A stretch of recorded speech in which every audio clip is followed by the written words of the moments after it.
Hello again, everyone. I'm Gene Valicenti. This is Beyond the Podium. We go one-on-one with the candidates. Sarah Morgenthau, Democrat candidate for the 2nd District Congressional run in Rhode Island.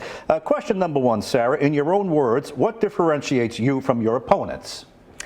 You know, Gene, thanks for having me on today. And the first thing I would say is we have never had a Democratic woman go to Congress, full stop, from Rhode Island.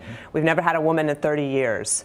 And we need that women's perspective. And it's not just because Roe v. Wade was overturned and that has reeled everybody's world, but it's when I look into the eye of women across the 2nd Congressional District, looking into their eyes, and we understand each other, that there is just a difference about a woman's perspective, and we need that in Washington. And then I'm pretty darn experienced. I have worked at Peace Corps, working on food insecurity, health security. I've worked at Homeland Security, where I've worked on cybersecurity, domestic terrorism, counterterrorism, and most recently headed up U.S. travel and tourism at the Department of Commerce. Okay, pick one. What do you see as the most important issue facing Rhode Island?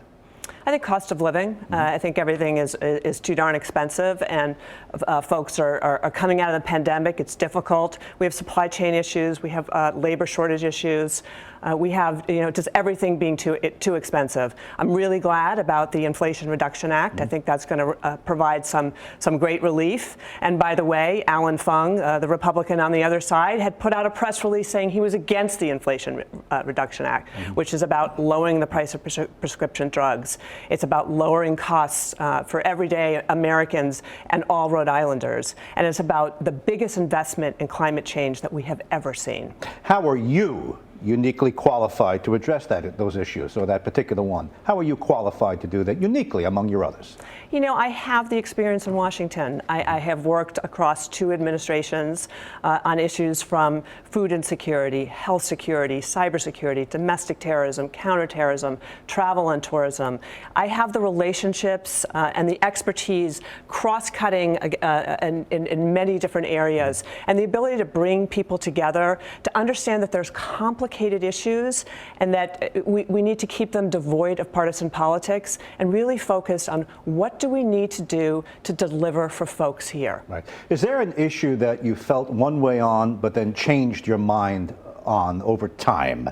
An example of a policy that you've changed your point of view in the last 20 years. Anything come to mind? Yeah, in 2013, the National Intelligence Director addressed Congress and for the first time said that guns and bombs in the hands of terrorists were not our most important national security threat, but that cybersecurity was our most important threat. That actually our keyboards is what we had to watch out for. That was a huge change from the events of 9/11, and I was at the Department of Homeland Security, and it's when we really started to work on what do we need to do to defend our country from cyber warfare and from attacks on our systems and on all the things that keep us going, including our critical infrastructure.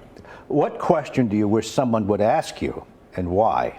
Anything come to mind? I love when folks ask me about what do the voters think. To me, that's what it's all about. It's staying local, it's understanding their issues, and making sure that they have a voice, a fresh perspective, a woman's perspective, a mother's perspective, an experienced woman's perspective in Washington who can deliver for them.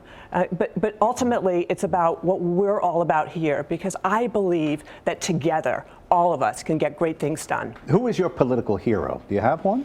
Eleanor Roosevelt, she was very good friends with my grandmother, Eleanor Morgenthau. The 2 women were 2 great women behind 2 great men, President Roosevelt and my grandfather, who was Secretary of Treasury to Franklin Roosevelt. And that, along with my mother, who was very gutsy, an immigrant to this country, is what's drives me. Public service, giving back, is so important. It's a part of my fabric and my family's fabric, and so many people here in Rhode Island. Final question. What is the best advice you've ever received? People have said to me throughout my career, you can't do it. The problems are too hard. And what I say is, absolutely not. We can together bring the right people together, we can fight like heck, and we can get great things done. And today, Gene, in these really difficult times, when we're coming out of the pandemic, when things are too expensive, when folks are really reeling, we need that attitude in Washington more than ever.